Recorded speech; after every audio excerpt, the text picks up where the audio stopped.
And that's a short video from our partners and supporters. This time we have, I think we have a very timely speaker and a book to talk about. Our guest today is Zalmaï. Hi, Zalmaï, and thank you very much for your time.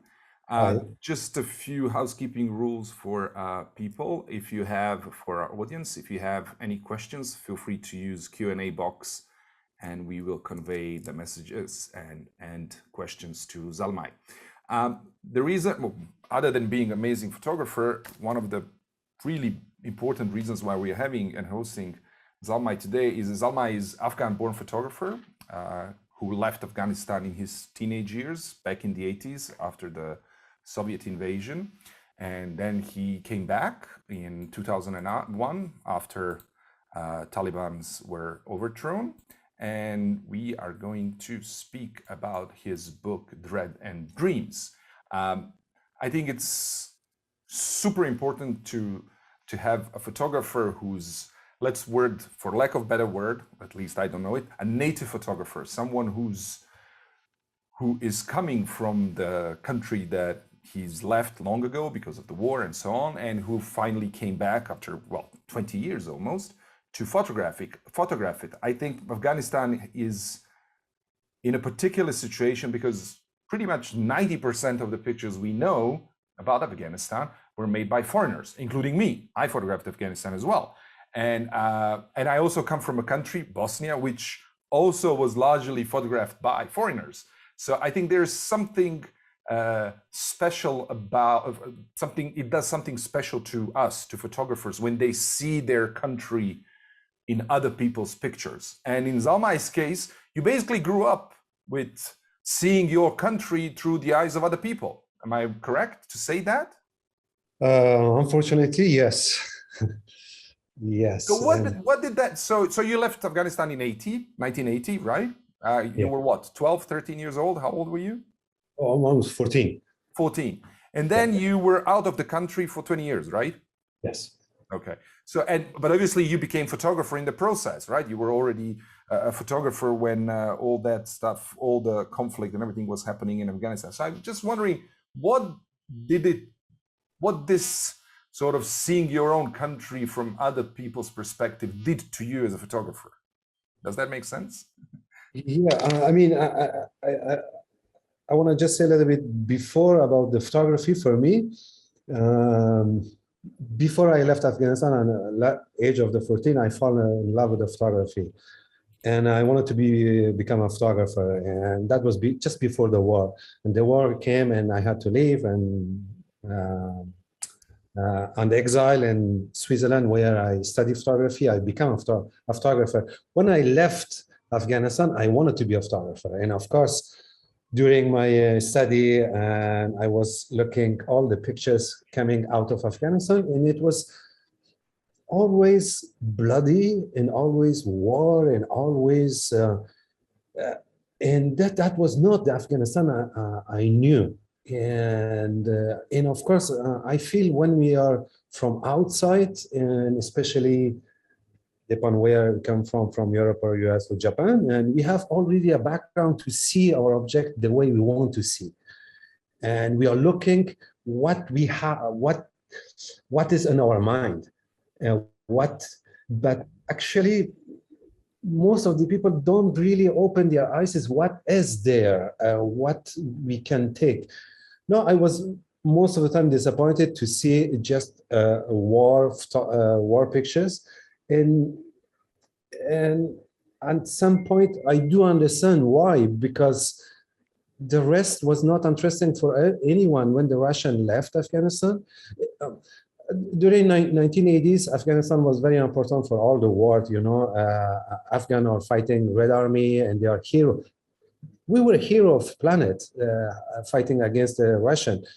But then, when the Russian left, and the international community said, "Okay, this is now your problem. You fix it. We leave." But the international community, we sent a lot of weapons in this country, and a lot of, and it was a vacuum what we had actually, and this year, in August this year. And for me was, I wanted to go to one day to go back in Afghanistan, and I didn't know when what would be possible. Same time, just before, I had just the opportunity to go with Northern Islands with Masood from the north. And again, that was not exactly my point to see this. And of course, 9/11 happened, and suddenly all the planet is looking Afghanistan. And of course, at that time, I was in New York. I was working as a freelance photographer for different magazine, and Newsweek sent me there. And it was very strange. I was in Tajikistan on the way to Afghanistan. We had a convoy of more than 500 journalists, media around the world. We are all going to Afghanistan. And I remember perfectly this image of this convoy. And I was saying, where you have been in the last 20 years? Why we have to go now? Why we cannot follow up the story and change something? But again, when we arrive there, everybody's running to find Afghan fighters, Taliban fighters, and Americans. And that was kind of, but for me was more about something when I arrived from Tajikistan to Afghanistan, and the border control was a small office, and I started speaking Farsi. The guy he couldn't even believe, like, "Oh, you're Afghan, you're coming back."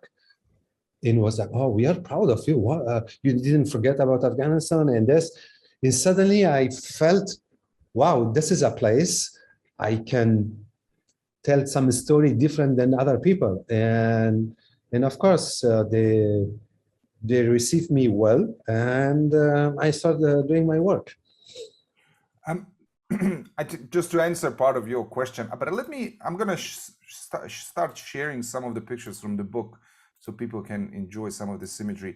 But I think the reason why, the part of the answer to why photographers and journalists flock to the certain areas and countries and places is because most of us are largely reactionary, so to speak. That's how journalists and photographers usually think. We react to events, and I think it's actually wrong to keep only that sort of motivation to keep reacting to events. I think we should be more proactive, if that's the word. But I think that's part of our craft and our business. You know, people just follow the news and react and flock to certain countries. So I think that's part of the reason why journalists behave in such way. But I'm just curious before we move on. So when you left, I assume you still had family in Afghanistan, right? I assume you left with your parents and so on, but you still had family, extended family in Afghanistan. Are they still there? It's actually almost all of my family left, because at that time we were kind of, I can say, middle class of this time, and the Russian didn't want, especially my father was in the government, and they didn't like these people, you know. No, I mean, I left. Yes. How I can say it? I don't have any more family there. No. And especially when I went back in 2001, my father was in Switzerland, and he told me, "You want probably we have still some very extended family," and he was worried about me to going there. And he said, "If you want, I can find someone to contact and can watch for you."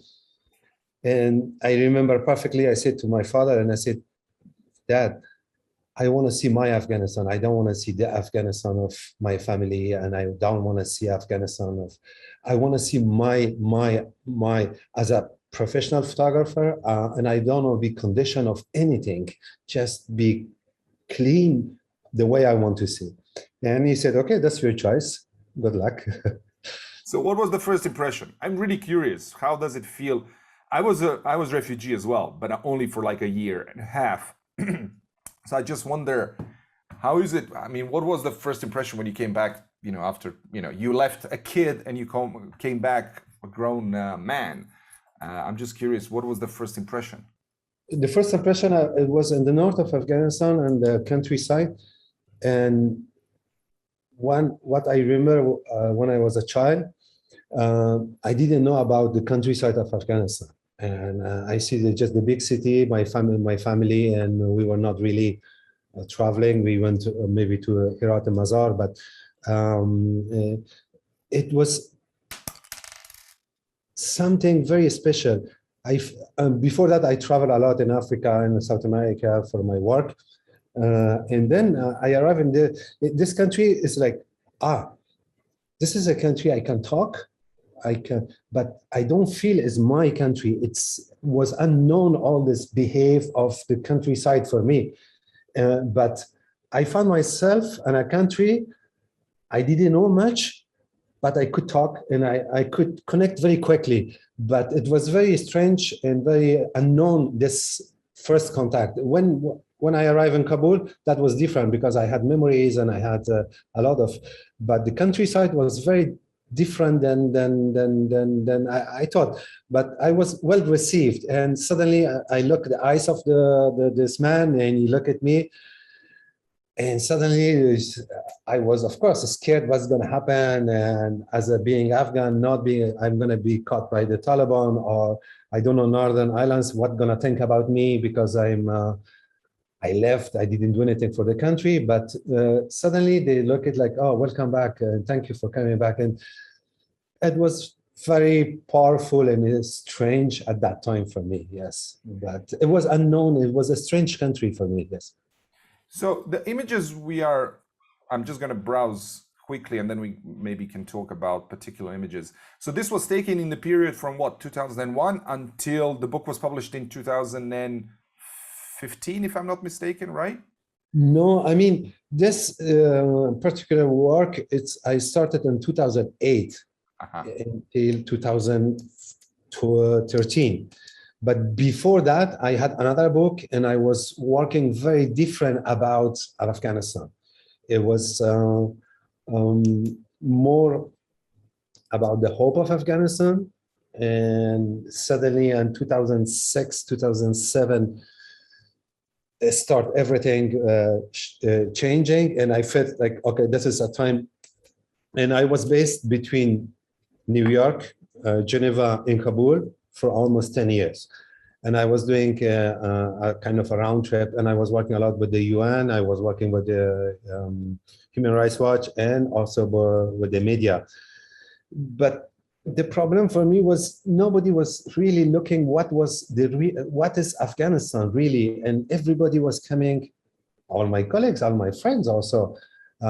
We are doing just embedded, okay, with American, with British, or whatever. But I felt like, do you want to tell the story of Afghanistan and you're using the military? And I think, and I told them, like, the military use you, and you think you are free of doing things, but they are not going to say, don't do this, but they were never going to show you something. And that is very controlled. And inside of this controlled environment, you feel free, but you cannot tell the impact of a war on a population through a military. And that was something and of course, I was embedded because this is part of the story, and I could not tell Afghan story without going with the soldiers. But in the same time, that was not really my point of, if you look all the book, I think I'm talking about war in Afghanistan, but you don't see any dead body in my book, except one, and he was. But my point is, I'm going to share now the book. Sorry, go on.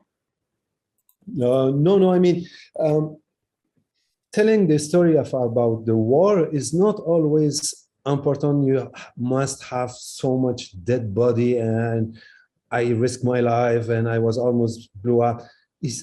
I think everybody knows. Right now, we know what caused the war on a population, but why we are searching always this James Bond or Indiana Jones style behave, and that is something I think put you a lot of distance between you and your subject. For me, I can say I wanted to be embedded with the people, not with the military. And for me, it was very difficult. I went a lot of part of Afghanistan, and when was possible. And each time I try to go a little bit more, what is those people? Like this picture you show me, like this one, yes. This is a picture, you can make it 500 years ago. It's the same.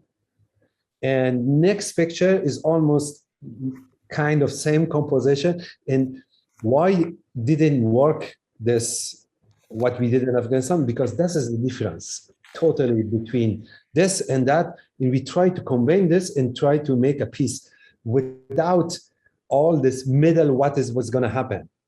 And because of that, it didn't happen. But that is, I think that these two pictures for me give you good way of seeing what is happening and why it didn't work in Afghanistan. And 2000, yes, go ahead. Can I just jump in? I think you mentioned embedding. I think the whole system of being embedded with the military caused a huge damage to journalism. That's my humble opinion. Absolutely. I know that in many situations, in many, let's say, periods in Iraq and Afghanistan, that was the only way that you could work because it was so dangerous, and because unlike before when journalists were collateral damage in violence in Afghanistan, contemporary war, and in Iraq, journalists, became, I hate to say it, they were considered legitimate target, and they were targeted. So I can understand that because of the dangers, it was the way to do it. But I think it caused a huge damage to integrity of journalists. That's one thing. And I also think, I'm going to be candid here, but I think a lot of journalists are people who were too afraid to join the army professionally, but they still wanted to experience, part of adrenaline rush and the thrill for action. So I think there is there's a dominant macho culture in our business, and I think that's partially the reason why so many photographers are chasing the violent graphic imagery. And also because I think they, like you say, like James Bond kind of experiences. And I also, because ultimately they think that graphic imagery is stronger, has more impact, and so on. So, which I totally disagree with, by the way. So, and I totally agree, dead bodies don't really speak. And I also try as much as possible to avoid graphic imagery in my work, but it's not always possible. Yeah, right? No. I mean, I think the imagery we see from the war, of course, we have I think it's a different kind of photographer. Some photographer, they like just to go in the war zone and they cannot do anything else. They are waiting for the next one. But for me, I'm not a war photographer, and the war come in my work. It's in my country, and I wish I was going back to Afghanistan, not taking picture of this and taking picture of something else. But unfortunately, the suffering is there, the war is there, and you cannot close your eyes and tell something else. But I think we probably since 500 years, we are looking all the planet in the same way, and the Western way of seeing the North, the East, the West. And we, right now for example, I'm in Cambodia, and I am working on a project, and I had some course, and I'm training some photographer here, because I believe when the people are from the country, they can tell better story than if we go from the way we see the planet, and how we can change this point of view we have since 500 years. How you can do it today is photography is kind of accessible for many people. Before, the camera was expensive, processing and this, but today, even a tuk-tuk driver here, he takes pictures, he has two phone in his pocket. That is, photography is more democratized, and that is good for the general. But now I think we have to go a little bit higher about the quality of what people see. People cannot, I think most of our information come from our eyes. All the people know how to see, but today we have 1 billion or 2 billion pictures produced every day, and we are consuming. It's good for the photography, but our job as a professional, we have to show what is a good photography, and what is the meaning of this, what is the power of this, how we can do it. It's right now I feel we are on confusion time. I think our value is falling, and the value of no photographer going up, and we have to somehow to adjust this, because then we have fake information, fake news, and all this manipulation we are a very tricky situation right now, and I hope we are strong enough to cross this and keep the integrity of the photography or journalism or the storytelling. You know, we are going all kind of direction today for me, and what I can do with my photography, with trying to a little bit to support some local photographer, I do what I can, but I feel it's a very important time. I totally agree, but here's my sort of beef with our business. I work a lot in educational sort of department, and we do a lot of training, and we are as Seven Foundation, as Seven Academy, we are focused on countries that are outside of G20 group and so on. But even like today, when you look at, for example, the most recent events in Afghanistan, okay. The withdrawal of the coalition forces, the Taliban's overtaking the country, overrunning the country to be precise.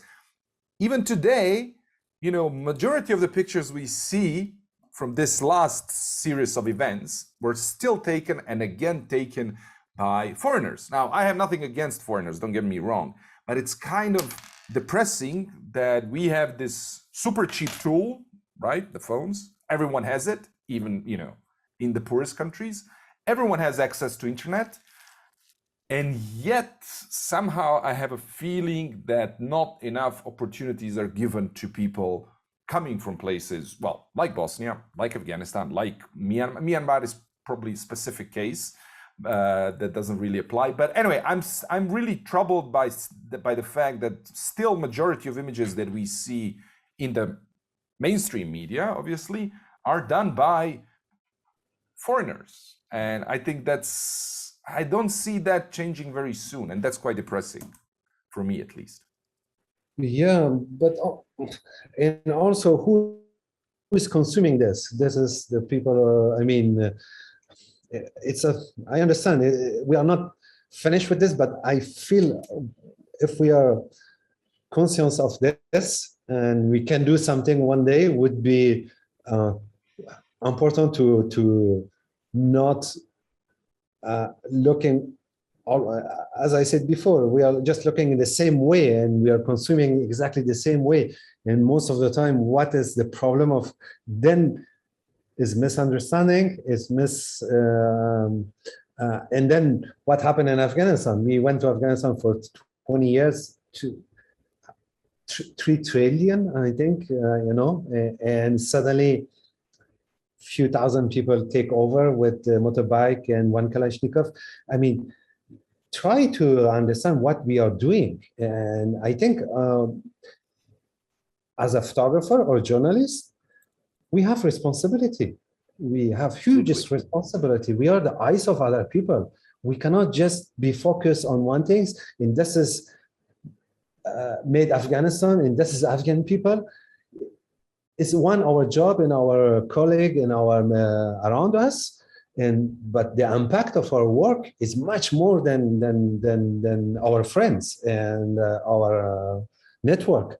And for me, I think this is we have to be very. Because of that, I did this decision to make this book, because this is a place, a book for me. I'm free what I want to do. This is my space. I'm not dealing with the editor and US media or European media. And I was in Afghanistan working about the war on terror about Afghans. And I went to New York and they were saying like, well, we don't care about the Afghan people. You don't have any things embedded in Kandahar and this. And I said, if you want to see what's happening, this is the story of Afghanistan. This is another story of Afghanistan, but we have to balance it to try to understand. But I never published it because I was not part of this media or way of seeing. And why I make decision, because of that, I made my decision to make a book. And the book, you are totally free to express yourself the way you want. And I like the exhibition also because I have a control. When I work for a newspaper, a magazine, an NGO, we have always to adjust ourselves to what they want from us. And I feel we are just one element of very big machine. We feel I'm independent and I'm going to do this. But after all, I think all work is manipulate again. And for me, a book was a solution for me to try to tell the story. And if you see the book, I don't have caption, I don't have location, because why is that? Because I don't. It's about Afghanistan and it's about what is happening there. When you put information, then you give a lot of, how I can say, a lot of tools to see your picture. But for me, I believe more on a photography and the way you compose it. Why, like this book is around 60 pictures, 70 pictures, but it's 4 years of work. You choose one by one, and why.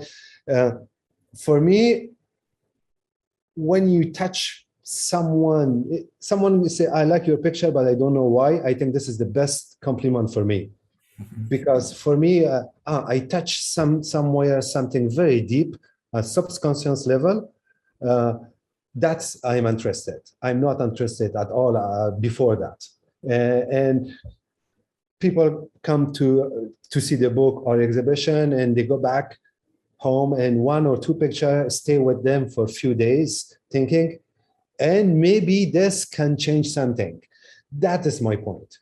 It's not about. I'm not recording the story. I'm not recording the history. I mean, I'm not trying to. Actually, I'm just a photographer. I'm not a journalist, and I try to just. Photography can tell. For me, I'm in touch with the photography a lot, and I think people can understand, can feel it. And that is one of the reasons I'm interested. This is my sixth book I did. Yeah. Well, I think certainly photography works better as you said, as something that's going to touch on, some subconscious level,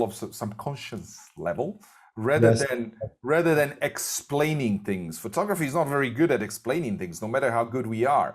So as a photographer, so I think it's brave to tell such a complex story, such as Afghanistan. I mean, all stories are complex, but Afghanistan is particularly complex country, and I think it's really brave move to basically create a book without much context in the sense of the words. And I do agree with you that whenever we work for publication, whatever we do, our work is being put in a context that we couldn't have imagined as photographers, right? So, your pictures or my pictures might end up between 2 pages of advertising for, a new antidepressant or sunblock. And I think that's really, I totally agree with you. And I suffer from same illness, so to speak, when I see my images in the publications. So yes, indeed, books are a space of freedom where you can do things the way you wanted. But I have to say, it's bold move to omit text from the book. I think that's really bold, but I think it works very well in your case, because how would I say, it makes it somewhat less pretentious. I don't know if that's the right word, because as you know, photographers, when they make books, sometimes they try to do too much. Now I'm gonna tell you the story. It's And I make a book about it. Exactly. So I think it's really brave. You said but you did one more book on Afghanistan, right? Yeah. But you did it after this, right? Or before this one? Before this one. Okay. Yes. So when was the last time you were in Afghanistan? The last time I was in 2013. Oh, okay. And so can you, like, for those who don't know or who didn't follow, like how this whole thing, the most recent events, now this has nothing to do with photography, but just as, insight from someone who's worked in a country for so long, how did country collapse so quickly? That's like, this is the fastest collapse of country in history, I would say, almost, right? Yes. The latest dissolution, so to speak. So I'm curious, how did that happen? I mean, like, essentially, I think this is a big question for everyone, including myself. I cannot understand until now really what happened. I think it was something really okay. Maybe I can say it, and why collapse everything? Because of this negotiation in Doha last year, when Mr. Trump tried to make a deal as a dealer, and I think he sold the country. But sold it for what? What did he sell it for? Sold it for leaving and not having any more dead soldier in Afghanistan. For him was just a small deal, but behind of this deal is a country, is 30 million people, and energy investing, and so many Americans die for what? You have to ask this question: why? And then, of course, when you see what happened, U.S. create Afghan army with supply chain as American, but the supplier left. But how are you gonna make when you're a soldier in the front and you cannot have food and munition and you can resist for 1 week, but the supply chain is not working, and you're gonna die, and you give up and you go and say, no, I'm not fighting. And it's happened like this. Sincerely, I cannot believe how even I had a discussion with one of my friends and said, okay, all the provinces falling one by other one. And I was like, Kabul is not going to fall. If Kabul is going to fall, it's going to be a shame for all the planet. What is happening? How we can accept that? And in the other side, the Americans or the international community or NATO, 52 different countries, they send their armed force in Afghanistan, and they try to do a war inside of small villages and the countryside without seeing what was the real problem of where it come from. Of course, if some of you know the role of Pakistan, what is and how they train all those people. Now they are saying Taliban is around 80,000, 60,000, 80,000. Suddenly they appear all over Afghanistan simultaneously. Who organized this? Who can plan this? This is not the soldier. He never been to school, or he went to madrasa school.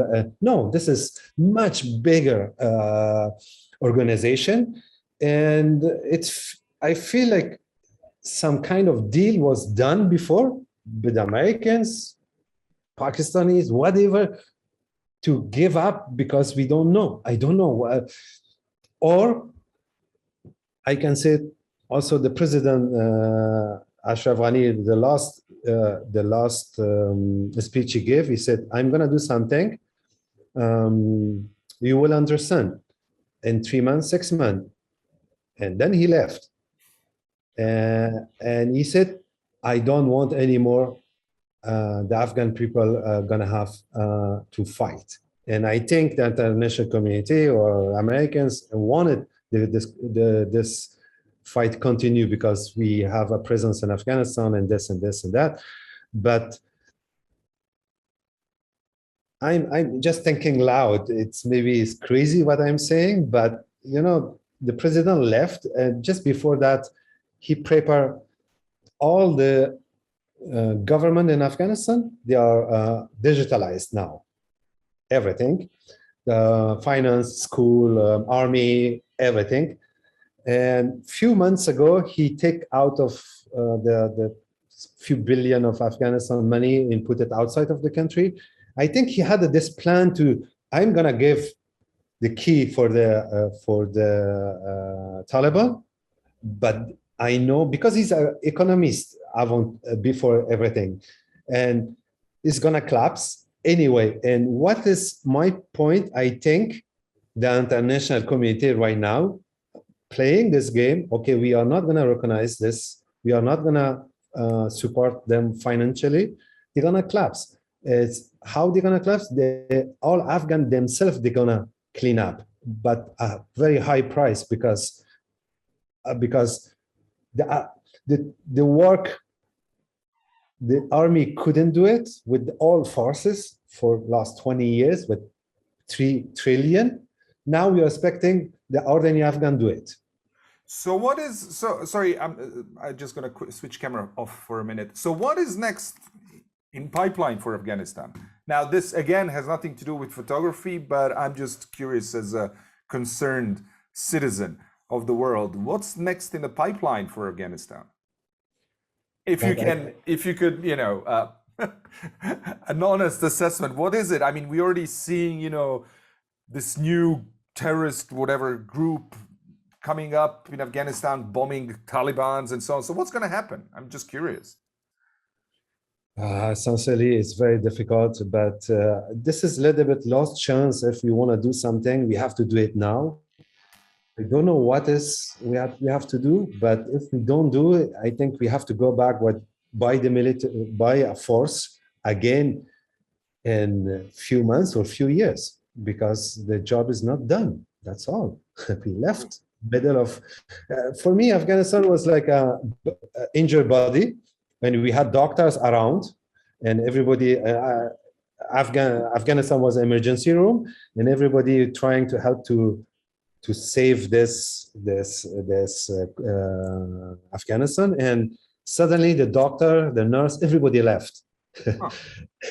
And how you can survive. No, I think the Afghanistan is going to be is going to suffer even more now because the international community, they gave so much without any result, and the Taliban take over.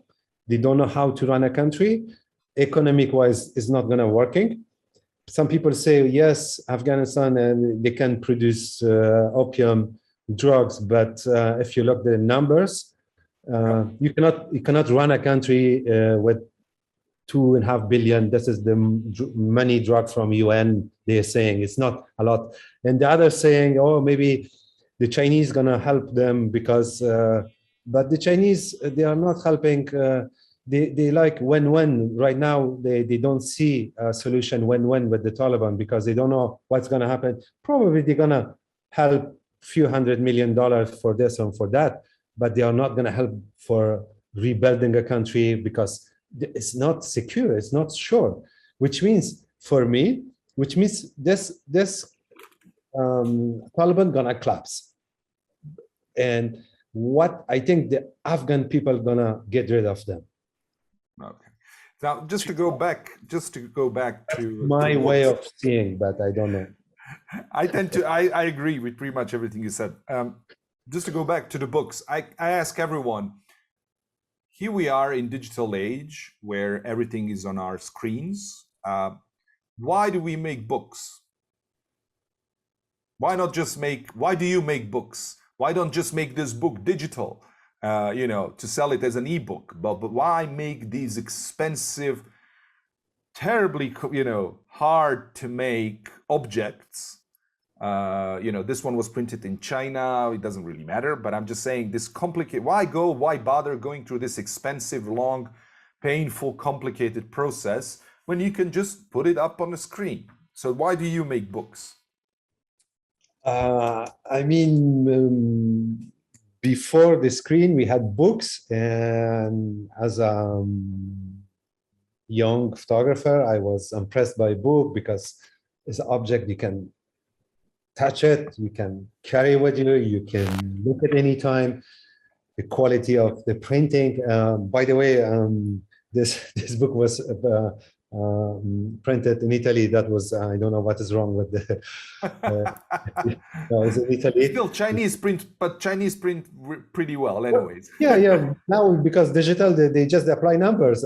Before was interpretation. Italian, they knew exactly how the ink react with this paper, and I did the same thing, and I choose the paper. I mean, we still buying a Picasso for $150 million. I mean, why we buy this? Because we can have it a digital. We can. It's part of our culture. It's part of our stories, and having a book. It's for me is more than just seeing a picture on the screen, and it's almost irreal. It's not real. It's digital. You can turn it off or turn it on. A book, you cannot do this. You cannot. You can close it and open it. But I mean, we are in the generation. I think my nephew, they are like 18 years old, 19. They don't understand the book because they don't even have time to look at. But again, we are in a very complicated position about the photography, and young generation, they want to see different way. They want to see VR. They want to see some whole other way. But for me, a book has much more power than seeing something on the screen. I agree. I think the tactile experience cannot be replaced with a touch screen. That's it. Yes. And a book also has this monumental aspect, regardless to the size and shape of the book, but it has this almost like monumental aspect and adds value to the content. Just a final word from you. We get this asked a lot, like, how do I make a book? And so on, all those various questions from photographers. So do you have like a final word of wisdom or advice on making books? It can be anything from fundraising to, printing, but anything, like any final words of wisdom for bookmaking. But I think, first of all, you have to ask question why you make a book, and what, especially for me, for the book, it come by itself.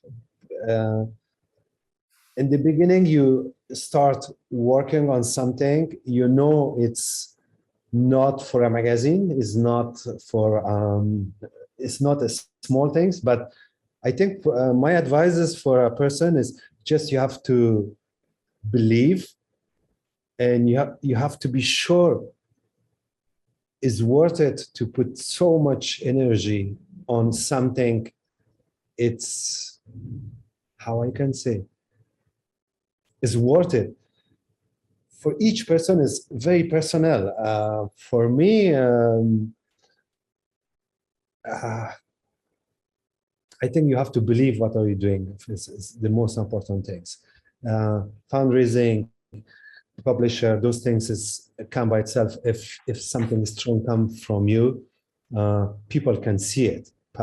But it must come from deep inside of you what you're trying to do. It's not, a book is not just a publication or a flyer or something. It's much more than that.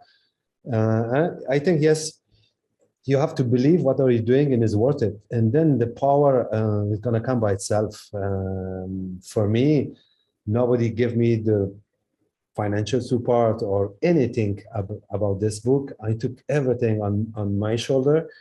I was shooting this in Kabul and everywhere without knowing exactly, but I knew I'm trying to say something.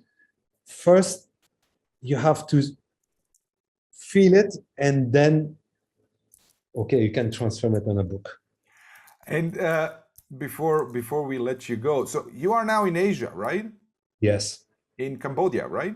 Yes. So you said earlier you're stuck there. Is that because of COVID or because of your project? Actually, both. Okay, fair enough. Actually, yeah. Can you share with us what are you working on? Yes, I'm working since almost 2 years on a photography project about Tonle Sap Lake. It's one of the biggest lake in Southeast Asia, and it's dying because of global warming and because of construction of the dam on the Mekong. And it's a huge problem here. It's concerned about 1.5 million people. And I focus on one part of this lake, and it's a very special project. I took picture for 1 year, and then I went back and I make a show for the people there. I didn't invite anyone else because it was part of my I take all the time. I want to give back some. I want to give back. And it was quite a good experience. And then it became a little bit more a movie project. And right now I'm working on a movie project. It's very strange. It's about the lake, about a clinic, flooding clinic. They're helping me to go there to do this, and about photography. It probably is going to be almost 1 hour movie about photography. It's very it's going to be public in few months. Right now I'm editing the film. Yes. Thank you very much, Zalmaï, for your time, and thanks everyone for staying with us. I'm just gonna remind everyone of what we have lined up on our sorry, let me just share it on our 7 Insider. I'm sure you have, there's something for everyone. We're gonna have another book club next week. Then there is another presentation on representing refugees and telling the story of migrants. And then obviously the session with Ilvi for questions on photography. So make sure to sign up. And once again, thanks to our partners, Photo Wings. Zalmaï, thank you very much for this. Thank you very much. Stay safe, everyone. You will also be able to see this recorded. And everyone, stay safe and thanks for joining us. Thank you. Take care. Thank Bye-bye. you. Bye-bye.